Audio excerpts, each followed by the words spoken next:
വാർത്തയിലേക്ക് വീണ്ടും. പത്തനംതിട്ട ലാഹ ഹാരിസൺ തോട്ടത്തിൽ കാട്ടാനയെ ചരിഞ്ഞ നിലയിൽ കണ്ടെത്തി. 20 വയസ്സോളം പ്രായം തോന്നിക്കുന്ന കൊമ്പനാണ് ചരിഞ്ഞത്. കഴിഞ്ഞ കുറച്ചു ദിവസമായി കുറുമ്പൻമൂഴി മേഖലയിൽ കാട്ടാനയുടെ സാന്നിധ്യമുണ്ടായിരുന്നു. നിധിൻ തോമസ് വിവരങ്ങൾ നൽകും. നിധിൻ, എന്താണ് ആന ചെറിയാൻ കാരണമായതായി കരുതുന്നത്? ദിവ്യ, ഇന്ന് രാവിലെയാണ് തോട്ടം തൊഴിലാളികൾ കാട്ടാനയെ ചരിഞ്ഞ നിലയിൽ കണ്ടത്.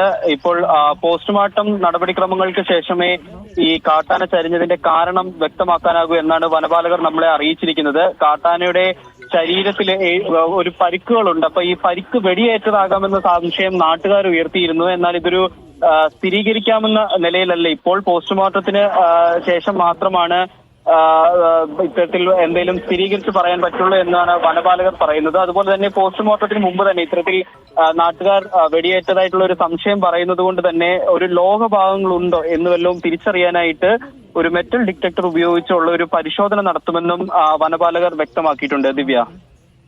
യെസ്, നിധിൻ തോമസ് ആണ് പത്തനംതിട്ടയിൽ നിന്ന് വിവരങ്ങൾ നൽകിയത്. പത്തനംതിട്ട ലാഹ ഹാരിസൺ തോട്ടത്തിലാണ് കാട്ടാനയെ ചരിഞ്ഞ നിലയിൽ കണ്ടെത്തിയത്. പോസ്റ്റ്മോർട്ടം നടപടികൾക്ക് ശേഷം മാത്രമേ എന്താണ് മരണകാരണം എന്നതിൽ വ്യക്തത വരും.